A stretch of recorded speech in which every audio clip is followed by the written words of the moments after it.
No primeiro capítulo, é um capítulo que eu gosto muito, que é onde foi feito um estudo muito grande, e há também, esse capítulo é interessante, porque há um embate saudável entre nós e os hidrólogos, né? Se está subindo, se não está subindo, se é variação decadal, se não é, como é que é esse negócio? Esse é um embate saudável, porque é onde nós temos a maior dúvida.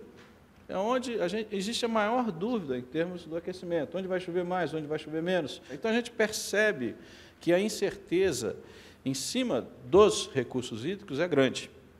Porém, as tendências apontam para alguma coisa meio complicada para os próximos anos. E isso aí vai influenciar agricultura, abastecimento, geração de energia.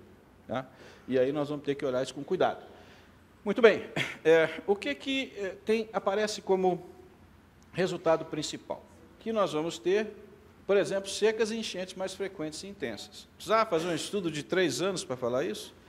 Precisava, porque antes era uma posição individual, era uma posição de grupos, hoje não, é uma posição completa de um grupo grande, passou por avaliação, passou por consulta pública, quem queria criticar, pôde criticar. Então, nós vamos ter secas e enchentes mais frequentes.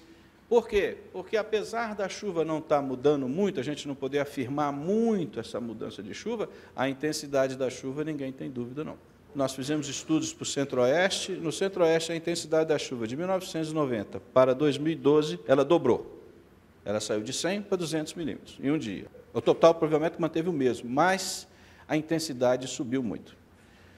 E aí tem impactos na agricultura que a gente vai mostrar mais para agricultura primeiro, depois inundações, enfim, começa a ver toda aquela quantidade de notícias que a gente já está cansado de ver na televisão e que se repete todos os anos. Foram identificadas variações, aqui é um problema seríssimo, pouca pesquisa sobre o impacto das mudanças climáticas em águas subterrâneas. A gente tem poucas informações, é preciso verificar onde é que estão esses dados, ou se eles foram feitos. Eu lembro-me bem, sem citar nomes, que teve um deputado aí que foi presidente da Câmara, né? E ele foi acusado de ter usado muito dado de poço artesiano no Nordeste. A gente, onde é que estão esses dados que a gente quer fazer uma análise com esses dados? Eu não acho os dados, né? Existe pouca informação nessas regiões. Então, isso pode ser bom, porque no momento que você faz o alerta, você começa a sistematizar a forma de coletar as informações. É preciso fazer uma grande reunião, Ministério do Meio Ambiente, Agência Nacional de Águas, os professores, os estudiosos do assunto, para dizer como é que nós queremos essas informações e como é que nós podemos avaliar o impacto disso na água subterrânea. Por quê? Porque sem essa avaliação a gente não vai saber o que vai acontecer com o abastecimento de água nas cidades. Né? Então, essa é a questão. Então, por enquanto, não dá para falar muita coisa, porque é preciso fazer esse avanço aqui. Foram identificadas variações de tendências diferentes em regiões de bacias de água brasileiras, certo? As precipitações no norte e no nordeste do Brasil não apresentaram uma tendência de mudança definida. Os rios no leste da Amazônia e do nordeste do Brasil, estou falando um pouco Pará, alguns do nordeste do Brasil, poderão ter redução de vazão. Alguns estudos feitos pelo IPA e pelo grupo de hidrologia pelo LAMEP, o antigo LAMEP-ITEP, em Pernambuco, aponta uma redução de vazão de quase 5, redução de precipitação de quase 5 milímetros por ano, numa região já seca. O que significa isso? É um impacto muito forte em algumas bacias, em outras, aumento. Avançando um pouco, nós temos aqui... Então, essa vazão pode chegar até 20%. A bacia do Tocantins apresenta uma redução da vazão de 30%. A bacia do Paraná Prata deverá ter um aumento de vazão entre 10% e 40%. Nesse cenário aqui, que não é um cenário muito bonzinho, não. Tá? Olha o intervalo. Né? Então, o que significa isso? Que qualquer tipo de estratégia que o governo quiser tomar no futuro para buscar geração de energia naquelas regiões, principalmente na Amazônia, tá, vão estar um pouco ameaçadas, né, porque há uma certa fragilidade nisso. Então, nós vamos ter que pensar bem nessas estratégias futuras. Já aqui no Prata, Paraná e no Prata, e também no Rio Grande, não, você não tem essa redução tão grande. Portanto, não é um problema de fornecimento de energia que estaria ameaçado. Então, o que acontece? Isso aqui serve para nós pararmos e pensarmos seriamente qual é a opção que o Brasil vai fazer nos próximos anos para a sua matriz energética. Nós temos biomassa, nós temos eólica, nós temos solar e estamos instalando termoelétrica a carvão. Mas eu acho que se o Brasil continuar a fazer isso, como nós ouvimos de importantes personagens do Ministério da Minas e Energia, no último summit do etanol, dizendo que sim, que vão aumentar as termoelétricas a carvão, quem estava na mesa quase teve um infarto. Você está na contramão da história. Agora, quando a gente apresenta esse tipo de situação, a pergunta é, qual vai ser a opção brasileira em função desta situação? Dá para contar com água? Dá. Até quando? E onde? Né? Como é que nós vamos fazer isso? Os ecossistemas de água doce e terrestre, obviamente, que a gente não precisa falar muito, declínio da biodiversidade nos ecossistemas aquáticos continentais brasileiros. Principalmente, é impressionante, é sempre onde fica o foco, né? Principalmente nas regiões mais populosas do Brasil. E na área terrestre, perda de habitat e fragmentação. Aqui aparecem coisas importantes. No momento que você cria um código florestal, aprova um código florestal, exige que esse código faça revegetação de APP, áreas de proteção permanente, e você coloca como alvo principal a manutenção da água e a recuperação desse uso do solo, você minimiza esses efeitos aqui de perda de habitat e fragmentação. Minimiza. Mas até quando? Vamos torcer para dar certo. Não foi o Código Florestal dos nossos sonhos, mas, como se diz por aí, foi o possível de ser feito. Então, vamos torcer para fazer direito, porque, ao fazer direito, a gente mantém a oferta de água, principalmente nesses ecossistemas aqui, mantendo a biodiversidade desses ecossistemas. Avançando um pouco, aqui é bastante interessante. Isso aqui foi o que me chamou mais a atenção, primeiro, para mim, porque eu conhecia pouco, depois, pela magnitude desse negócio. Então, você vai ter risco para as comunidades costeiras com aumento do nível do mar. Nós estamos falando uma variação de 1,1 centímetro por década até 5 centímetros por década, dependendo da região. Então, 2 décadas, 10 centímetros, né? 3 décadas, 15 centímetros, eu acho que os manguezais já não vão estar aí para contar muita história. Então, vai ter muita dificuldade de corrigir isso. Isso depende muito de controles de temperatura e de emissões de gás de efeito estufa. Então, nós temos que ver direitinho que efeito que isso vai trazer, principalmente econômico, nas populações das zonas costeiras. Outra coisa importante, nós vamos ter processos erosivos na costa, ocorrência de inundações na zona costeira e deslizamento de falésia. Bom, se vocês pegarem os jornais de 30 anos atrás, vocês vão ver isso também.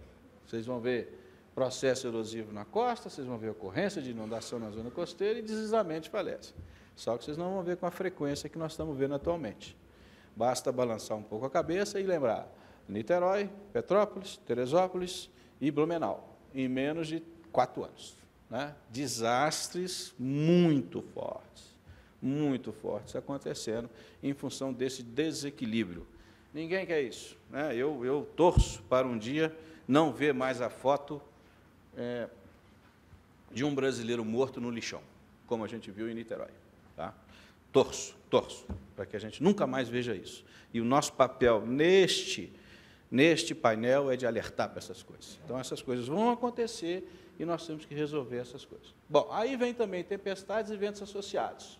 Vão ter mais efeitos nos ecossistemas costeiros e infraestrutura de praia. Vai ser muito bom para surfar, mas a ressaca vai vir muito quente. E já está acontecendo. Nós estamos vendo ressacas cada vez mais fortes no litoral. Tem um professor que mostrou uma cena muito engraçada da água subindo na linha da praia, né? Vai subindo. Nossa Senhora, nem mais vai acabar.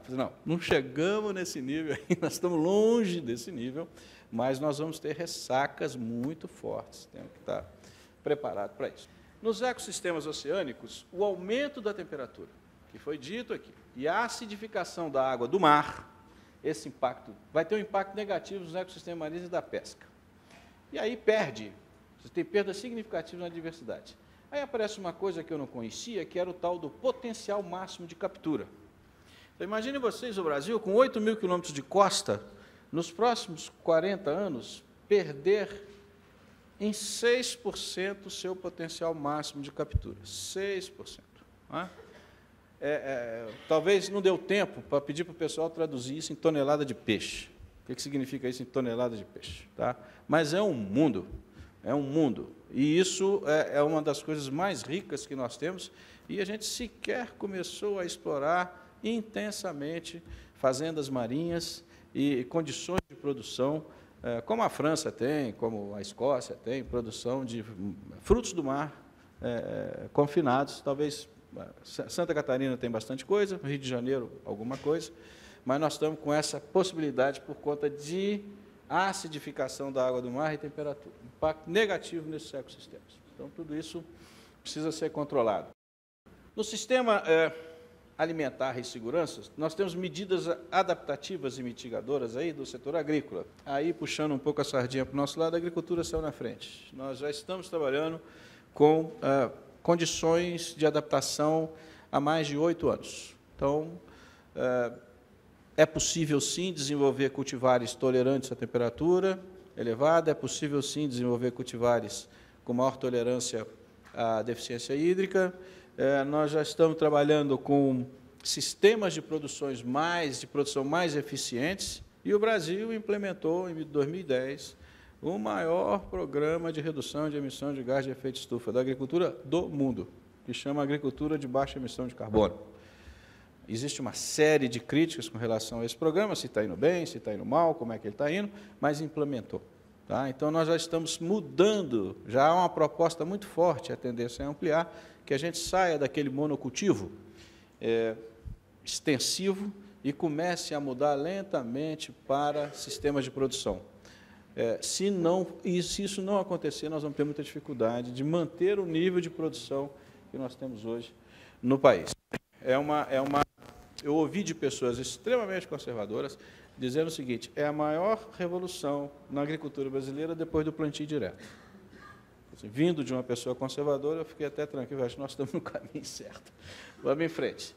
Então, o grande problema não é buscar cultivares tolerantes à seca ou sistema de consorciação. O grande problema são as pragas e as doenças. Esse é o grande problema que a gente começou a olhar, já existem trabalhos muito importantes nessa linha, mas volta e meia estoura uma coisa aí, como essa helicoverpa aí, que eu não sei, já está pegando, não sei se isso cresceu por conta de desequilíbrios ambientais ou por conta do tipo de desequilíbrios por conta de mudança climática ou desequilíbrios por conta de sistemas de produção. O problema é que outras doenças e outras pragas vão surgir, e a gente não sabe direito como é que vai fazer. Então, muito estudo está sendo feito, muita coisa está sendo feita. Eu acho que essa é a grande ameaça da agricultura brasileira nos próximos anos. Os outros, com o sistema de produção, a gente consegue contornar, mas pragas e doenças eu tenho muita dúvida e vamos ter que trabalhar muito forte nisso. As principais conclusões com os aglomerados humanos em indústria e infraestrutura, você tem, primeiro, nas áreas rurais, impacto da agricultura, da mudança climática na produção agrícola. Então, você vai ter, obviamente, migrações e interações com áreas urbanas. Alguns estudos mostram que esse aumento de temperatura, consequentemente da evapotranspiração, coloca áreas que são áreas de baixo risco em condições de áreas de alto risco. E aí a produção cai, não é nem a produtividade, a produção deixa de produzir. E aí o que resta a essas populações é migrar, vai embora, vai para o centro urbano. E aí você começa a ter diminuição da oferta de terra agricultável, migração da população para as cidades, reversão de tendência de crescimento econômico em regiões mais vulneráveis. Aqui eu estou falando claramente do Nordeste, tá? É onde espera-se um impacto muito grande e que vem acontecendo com frequência. Nós temos visto aí secas muito fortes. Na questão das áreas urbanas, vulnerabilidade da infraestrutura urbana, análise de impacto e adaptação. Bom, aí começa de novo, a gente sempre volta no mesmo ponto.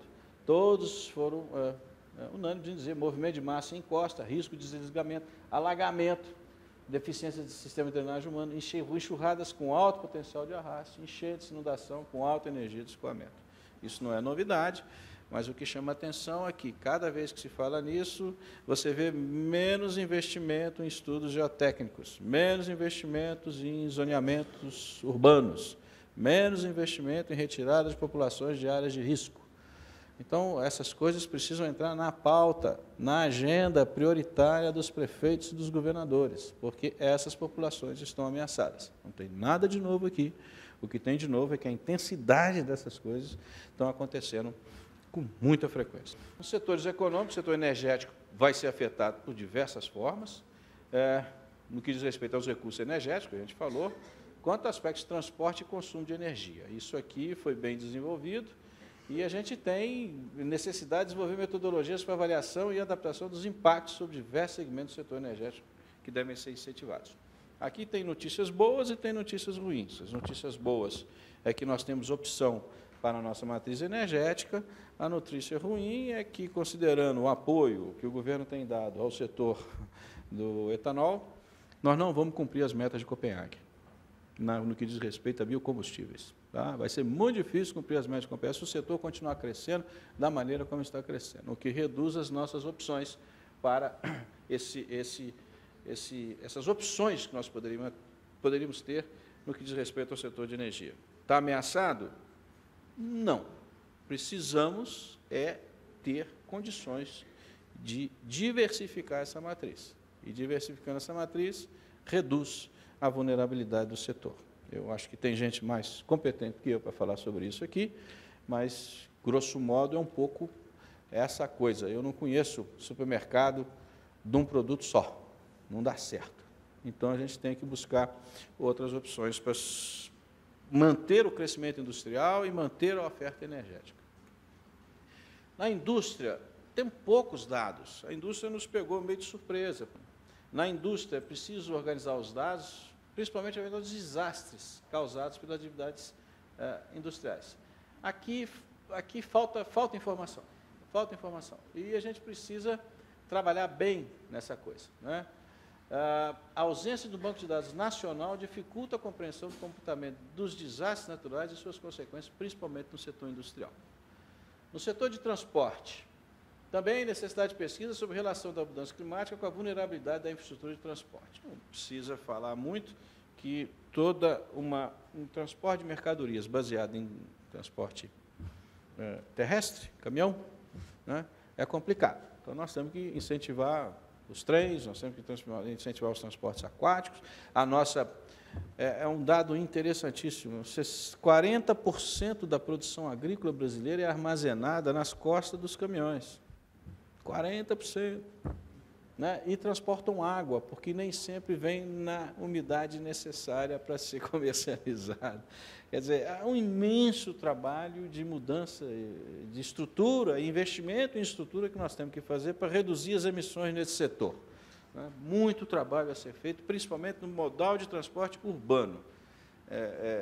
O que a gente sente nas grandes cidades é algo importante para que essas discussões sobre metrô, sobre trens, sobre articulados, sejam colocadas de uma maneira muito clara no futuro.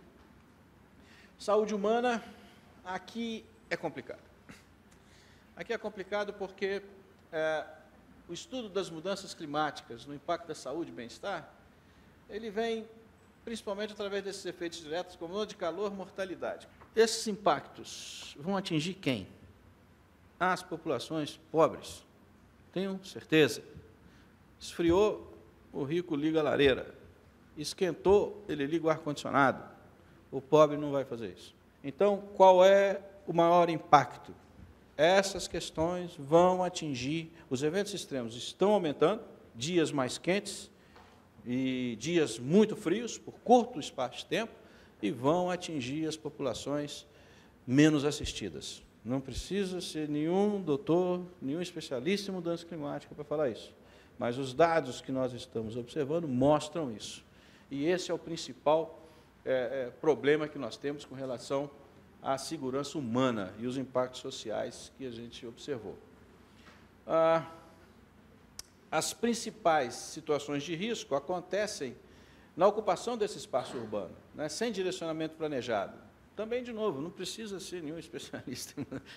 Toda cidade precisa de um planejamento para ser ocupada, e nós temos que dar uma freada nessa especulação imobiliária desenfreada que acontece nas cidades brasileiras, senão o impacto será muito forte nessas populações. Né? E, obviamente, os mapeamentos existentes não estão disponibilizados ou são de difícil acesso. Grupos populacionais com piores condições de renda, educação e moradia sofreriam os maiores impactos dessas mudanças. Então, além disso, vem junto a história das doenças tropicais, que tem também possibilidade, você aumentando os vetores de temperatura e umidade, obviamente, você aumenta a possibilidade de multiplicação dessas doenças que estão aí. A questão da saúde humana, bem-estar e segurança, também está ligada a uma política agrícola, principalmente na Amazônia, uma política agrícola mais importante para resolver essas questões ambientais, né? A redução, isso aqui foi o foco foi muito dado para a região da Amazônia. Muita coisa tinha na Amazônia, a gente tinha pouca coisa nos outros estados, nas outras regiões. A redução da destruição dos recursos naturais vai depender do desenvolvimento de atividades agrícolas sustentáveis e coleta de produtos florestais. O impacto disso no bem-estar e segurança das populações vai ser importante. O estudo que o INPE fez com relação ao Terraclés mostra que nós temos 75 milhões de hectares que podem ser aproveitados de outra maneira, né, do que estão lá. Isso é mais do que toda a agricultura da região sul-sudeste e centro-oeste, e a gente precisa dar um jeito nisso para poder promover o bem-estar e segurança dessas regiões. Essa questão aqui dos impactos multissetoriais com os riscos e oportunidades, de novo, caiu na agricultura, a atividade agrícola tende a ser afetada. Mas por que caiu na agricultura? Porque nós não temos dados dos outros setores. Nós temos dificuldade de ter dados dos outros setores. Então, neste relatório, ficou concentrado na agricultura. A atividade tende a ser afetada diretamente pela mudança climática, a disponibilidade de recursos pode alterar as condições de produção de energia, os efeitos do cenário de variação de temperatura afetam de forma negativa a produção de alimentos no Brasil. No entanto, aí começa aquela história, está ruim aqui, mas tem outro lugar que é pior, né? Então, frente ao impacto em outras regiões do planeta, tal redução no Brasil será menos significativa. Mas é da ordem de 7 bilhões de reais a partir do ano 2020. É mais ou menos o que a gente estima que venha a acontecer. Você não pode dizer do mesmo efeito para o Brasil todo. Então, você tem essas mudanças serão variáveis, de acordo com as características regionais, tem que ser regionalizado, os níveis de exposição, grau de degradação ambiental existente também serão diferenciados. Todas as esferas de governo, indústria, comércio e sociedade precisam estar envolvidas no desenvolvimento de uma resposta nacional adequada. Então, quer dizer, não basta ser só planejamento estratégico, mas precisa que a gente tenha ações propositivas e estruturantes em todos esses pontos que foram ditos aqui. Tá? E o recado final que eu gostaria de dizer é que, sim, alguma coisa vai acontecer, nós precisamos tomar decisões rápido para evitar que isso aconteça, mas não se esqueçam, as populações mais atingidas serão as populações desassistidas. Nenhum de nós aqui vai ser tão atingido quanto as populações desassistidas que o Brasil tem hoje. Muito obrigado. Thank